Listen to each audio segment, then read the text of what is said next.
할렐루야. 오늘도 이 귀한 토요일 새벽을 맞이하신 여러분들 모두를 주의 이름으로 축복하고 또 사랑합니다. 하나님의 말씀이 저와 여러분들을 살아가게 하고 또 길을 찾게 하고 목적과 방향을 분명하게 하는 그런 삶을 살아가는 저와 여러분 되기를 바라면서요.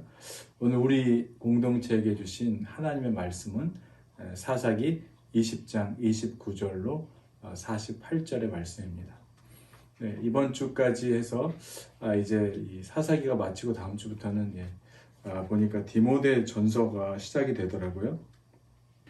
디모데 전서가 또 시작이 되는데요. 오늘 사사기의 말씀을 이제 정리하면서 하나님께서 주시는 은혜가 오늘 저와 여러분들에게 있게 되기를 주의 축복합니다.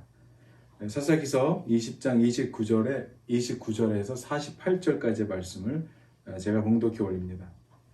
이스라엘이 기브와 주위의 군사를 매복하니라. 이스라엘 자손이 셋째 날에 베냐민 자손을 치러 올라가서 전과 같이 기브와에 맞서 전열을 갖추매 베냐민 자손이 나와서 백성을 맞더니 꾀임에 빠져 성읍을 떠났더라. 그들이 큰 길 곧 한쪽은 베델로 올라가는 길이요 한쪽은 기브와에 들로 가는 길에서 백성을 쳐서 전과 같이 이스라엘 사람 30명가량을 죽이기 시작하며 베냐민 자손이 스스로 이르기를 이들이 처음과 같이 우리 앞에서 패한다 하나 이스라엘 자손은 이르기를 우리가 도망하여 그들을 성읍에서 큰 길로 꿰어내자 하고 이스라엘 사람이 모두 그들의 처소에서 일어나서 바알 다말에서 전열을 갖추었고 이스라엘의 복병은 그 장소 곧 기브와 초장에서 쏟아져 나왔더라. 온 이스라엘 사람 중에서 택한 사람 10,000명이 기브와에 이르러 치매 싸움이 치열하나 베냐민 사람은 화가 자기에게 미친 줄을 알지 못하였더라. 여호와께서 이스라엘 앞에서 베냐민을 치심에 당일에 이스라엘 자손이 베냐민 사람 25,100명을 죽였으니 다 칼을 빼는 자였더라. 이에 베냐민 자손이 자기가 패한 것을 깨달았으니 이는 이스라엘 사람이 기브와에 매복한 군사를 믿고 잠깐 베냐민 사람 앞을 피하매 복병이 급히 나와 기브와로 돌격하고 나아가며 칼날로 온 성읍을 쳤음이더라. 처음에 이스라엘 사람과 복병 사이에 약속하기를 성읍에서 큰 연기가 치솟는 것으로 군호를 삼자 하고 이스라엘 사람은 싸우다가 물러가고 베냐민 사람은 이스라엘 사람 30명가량을 쳐 죽이기를 시작하며 이르기를 이들이 틀림없이 처음 싸움같이 우리에게 패한다 하다가 연기 구름이 기둥같이 성읍 가운데에서 치솟을 때에 베냐민 사람이 뒤를 돌아보매 온 성읍의 연기가 하늘에 닿았고 이스라엘 사람은 돌아서는지라 베냐민 사람들이 화가 자기들에게 미친 것을 보고 심히 놀라 이스라엘 사람 앞에서 몸을 돌려 광야길로 향하였으나 군사가 급히 추격하며 각 성읍에서 나온 자를 그 가운데서 진멸하니라. 그들이 베냐민 사람을 에워싸고 기브와 앞 동쪽까지 추격하며 그 쉬는 곳에서 짓밟음에 베냐민 중에서 엎드러진 자가 18,000명이니 다 용사더라. 그들이 몸을 돌려 광야로 도망하였으나 림몬 바위에 이르는 큰 길에서 이스라엘이 또 5,000명을 이삭 줍듯 하고 또 급히 그 뒤를 따라 기돔에 이르러 또 2,000명을 죽였으니 이날에 베냐민 사람으로서 칼을 빼는 자가 엎드러진 것이 모두 25,000명이니 다 용사였더라. 베냐민 사람 600명이 돌이켜 광야로 도망하여 림몬 바위에 이르러 거기에서 넉 달 동안을 지냈더라. 이스라엘 사람이 베냐민 자손에게로 돌아와서 온 성읍과 가축과 만나는 자를 다 칼날로 치고 닥치는 성읍은 모두 다 불살랐더라. 아멘. 하나님의 말씀입니다. 우리 잠깐 기도하겠습니다. 아버지 하나님, 오늘도 은혜를 감사를 드립니다. 날마다 우리에게 필요한 것들을 먹이시고 숨쉬게 하시고 찬양하게 하시고 예배하게 하시며 찬송하게 하시는 주님, 오늘도 말씀을 통하여 주의 나라를 더 깊이 깨닫게 하시고 더 넓게 알게 하시고 더 높이 보게 하셔서 이 땅에 하늘의 뜻을 이루어가는 천국의 소망을 가진 사람들로 살아가도록 주님 축복하여 주시기를 간절히 원하오며 우리 주 예수 그리스도의 이름으로 감사드리며 기도하옵나이다. 아멘.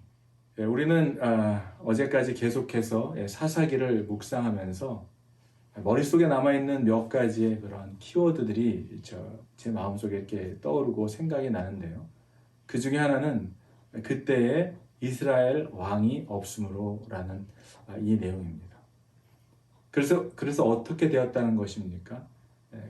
이스라엘의 왕이 없으므로 각자가 자기의 소견에 오른 대로 행하였다고 하는 것이죠.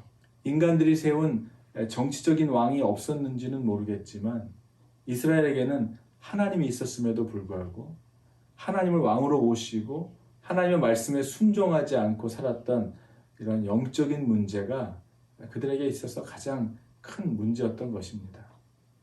만왕의 왕이신 하나님을 왕으로 모시고 그분의 말씀대로 살아가야 했는데 각자의 자기의 소견대로 행하고 살았다는 것이죠.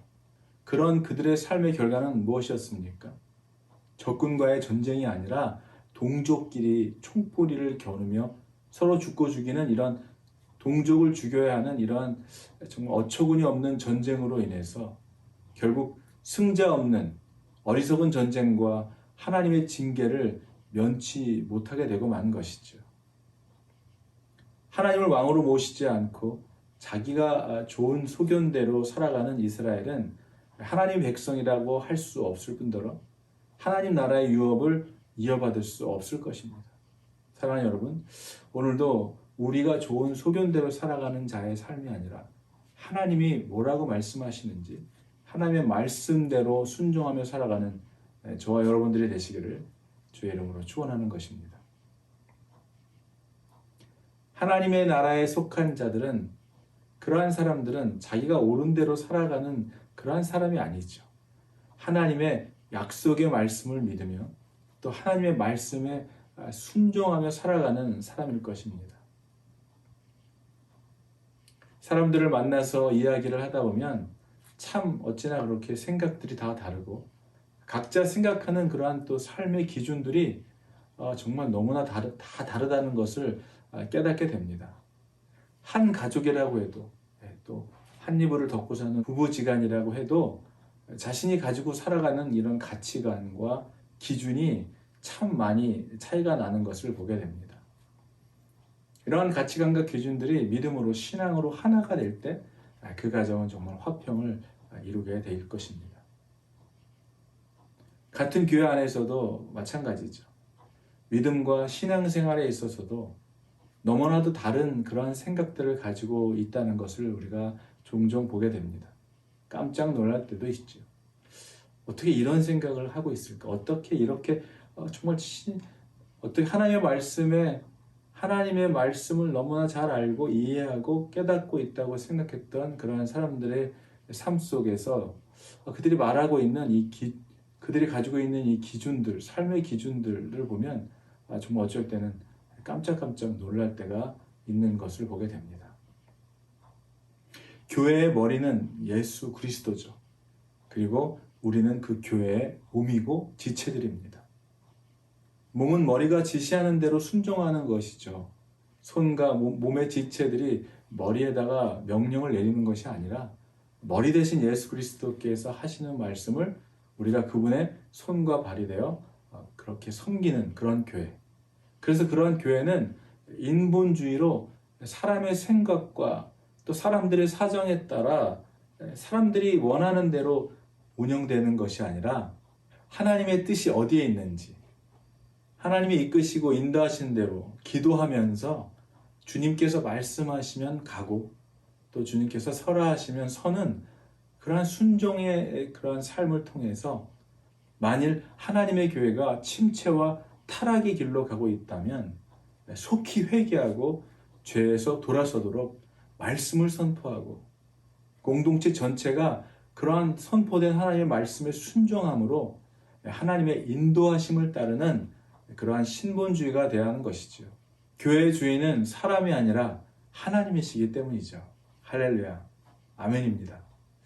그리고 또 하나의 키워드는 무엇입니까? 그것은 사명을 망각하고 또 사명을 잃어버린 한 레위인의 그런 타락과 교만함으로 인해서 국가적으로 또 공동체에 속한 모든 사람들을 정말 위험에 빠뜨릴 수 있다는 것. 그리고 그 지도자들의 무지함과 무분별은 공동체 전체를 파멸의 길로 이끌어 갈 수 있다는 것을 우리가 보았습니다.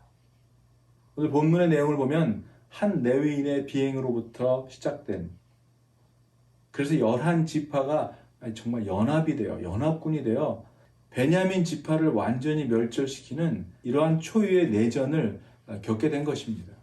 인간들이 자기가 옳다고 생각하는 대로 그 결정한 결정에 대한 대가는 어떻게 됐습니까? 내전으로 이어졌고 씻을 수 없는, 되돌릴 수 없는 이런 고통의 결과를 가지고 온 것이죠. 사랑하는 여러분, 인간의 방법은 너무나도 불완전할 뿐입니다. 불완전할 뿐 아니라 때로는 상황을 더욱 더 악화시키게 되죠. 그러나 하나님을 의지하는 자는 안전합니다.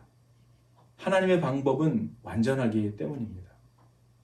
내전으로 인해서 베냐민 지파는 초토화되고, 그렇게 되므로 베냐민 지파를 다시 회복시킬 방법을 그들은 생각하기에 이릅니다. 오늘 이 본문 내용의 뒤 마지막 21장에까지의 내용을 보면 그들이 다시 번성하게 하기 위해서 남은 자들에게 딸들을 줘서 후손을 이어가게 하려는 그들의 생각은 곧바로 난관에 부딪히고 말았습니다. 왜냐하면 그들이 하나님 앞에서 그들에게, 베냐민 지파에게 딸을 주지 않겠다고 하는 맹세를 했기 때문이죠. 우리가 이 내용을 보면서 참으로 아이러니한 것은 이스라엘이 하나님의 말씀을 왕으로 삼고 살지 않았기 때문에, 하나님의 말씀대로 살지 않았기 때문에 그런 벌어진 이러한 일들 앞에서 오히려 지금 이때는 하나님의 말씀을 마치 잘 지키는 그러한 사람들처럼 행동하고 있기 때문이죠. 원래 믿음 생활로 제대로 하지 않는 사람들이 때로는 바리새인들처럼 외적으로 보여지는 것들에 대해서는 너무나도 율법적으로 잘 지키려고 하는 그러한 일들을 보게 됩니다.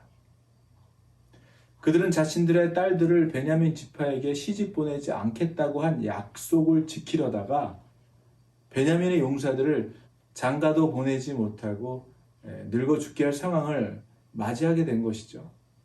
그때 베냐민 지파를 다시 세울 생각을 그들이 또 하게 됩니다. 베냐민 지파를 치기 위해 모였던 11지파가 모인 이 총회에 오지 않았던 야베스, 길리앗 사람들이 생각이 난 것이죠. 그들 중에 있는 남자와 결혼한 여자를 죽이고 또 처녀를 데려다가 베냐민 용사들에게 주자고 결의한 겁니다. 이것 또한 하나님께 기도하면서 내린 결정이 아니죠. 지극히 인간적이고 하나님이 보시기에는 너무나 악한 결정을 또다시 11지파가 하고 있는 거예요. 이렇게 타락하고 무지한 지도자들의 무분별은 공동체를 파멸의 길로 이끌어가는 것이죠. 이러한 결정으로 야베스 길리앗 주민과 부녀와 어린아이를 진멸하고 처녀 400명을 잡아오기에 이릅니다. 그러나 그럼에도 불구하고 200명의 여자들이 부족했죠. 그래서 또다시 그들은 고민하여 내린 인간적이고 악한 방법을 또다시 생각해냅니다. 이 지금 나누는 내용은 사사기 마지막 장에 나오는 이제 내용인데요. 그들이 그렇게 이야기하는 거예요. 우리들이 눈 감아 줄 테니까 명절에 춤추러 올라오는 실로의 여자들을 납치하라는 거죠. 만약에 그들의 부모나 형제가 문제를 삼게 된다면 그런 문제는 우리가 막아줄 테니까 그들을 납치해서 데려가라는 거예요. 그들의 결정이 얼마나 극악무도하고 또 잔인하기까지 합니까? 자신들이 맹세한 약속을 지키기 위해서 하나님이 허락하시지도 않는 이런 불법적이고 폐륜적인 일들을 아무런 부끄러움과 죄책감 없이 자행하고 있는 겁니다. 사랑하는 여러분, 이 모든 일이 이스라엘의 왕이 없으므로 일어난 일이죠. 그러나 사실 더 정확하게 말하자면 하나님을 왕으로 모시지 않고 하나님의 말씀을 따르지 않고 각자가 자기의 소견에 옳은 대로 살았던 그러한 시대의 결과였습니다. 그들에게는 왕이 없다는 이유로 하나님의 말씀을 왕으로 삼지 않고 하나님을 의식하지도 인식하지도 하나님을 경외하지도 않고 살았던 것이죠. 이스라엘의 11지파의 지도자들은 인간적인 자신들의 방법대로 문제를 해결할 것이 아니라 오히려 하나님 앞에 나아가 죄를 고백했어야 했습니다. 그리고 회개했어야 했습니다. 그리고 자신들이 내린 결정을 따를 것이 아니라 하나님의 뜻이 무엇인지, 어디에 있는지 하나님의 뜻을 기도함으로 구하고 기다렸어야 했죠. 사랑하는 여러분, 하나님의 뜻을 모르고 달려가는 삶은 결국 잘못된 길에 먼저 가는 것뿐입니다. 먼저 도착하는 것뿐이죠. 좀 더디 가더라도, 시간이 걸리더라도 하나님께서 인도하시는 길로 가는 것이 복된 삶임을 여러분 믿으시기를 바랍니다. 인생은 속도가 아니라 방향이란 말이 있지 않습니까? 사랑하는 여러분, 우리들 삶에도 이처럼 기준이 잘못되어져 있다면 하나님의 말씀의 기준이 아닌 각자 자신의 지식과 살아왔던 경험에 따라 생각하고 결정하는 내가 복음의 그런 잘못된 파멸의 길을 면치 못할 것입니다. 하나님의 사람들에게 있어서 기준은 언제나 하나님의 말씀이어야 합니다. 하나님의 말씀이 여러분들의 삶의 기준이 되고 또 중심이 되고, 그래서 어떠한 비바람에도 거뜬히 이겨내며 흔들리거나 쓰러지지 않는 담대하고 굳굳하게 하나님의 말씀 중심으로 살아가는 그러한 충만한 은혜가 넘치는 여러분들의 삶이 되시기를 주님의 이름으로 간절히 축원합니다. 오늘도 우리 마음의 중심에 하나님을 왕으로 모시고 말씀을 새기고 시작하는 그런 귀한 매일매일의 삶이 되기를 바라는 것입니다. 그래서 여러분들의 모든 결정이 오늘도 살아가면서 해야 하는 수많은 결정과 선택의 순간들 속에서 할 수만 있다면 인간적인 방법을 동원하여 모든 악을 도모하는 그러한 삶의 결정이 아니라 주님께서 기뻐하시고 인도하시는 그러한 말씀에 순종하는 삶이 되시기를. 그래서 여러분들이 가는 길이, 결정이, 선택이 하나님의 진심으로 기뻐하고 기뻐하는 그러한 복된 인생을 살아가는 저와 여러분들이 되시기를 주의 이름으로 간절히 축원합니다. 기도하겠습니다. 고마우신 하나님 아버지, 은혜를 감사를 드립니다. 오늘 우리의 마음속에 우리의 삶의 중심은 어디에 있습니까? 우리의 편의에 따라, 우리의 기쁨을 따라, 우리의 이익에 따라 불법을 자행하면서도 마치 그것이 하나님의 뜻인 양 살아가는 이러한 불순종의 삶이 우리의 모습이 되지 않기를 간절히 원합니다. 오늘도 영적인 침체가 영적인 타락으로 이어지지 않도록 날마다 깨어 기도하게 하시고 우리들이 하는 모든 결정의 순간순간들마다 주님께 묻고 의지하고 의탁드리며 하나님께서 하시는 말씀 따라 순종하며 살아가는 성령의 사람들로 살아가도록 주님 깨어 기도하게 하시고 말씀으로 살아가는 우리 모두가 되기를 간절히 바라오며 고마우신 우리 주 예수 그리스도의 이름으로 감사드리며 기도하옵나이다. 아멘.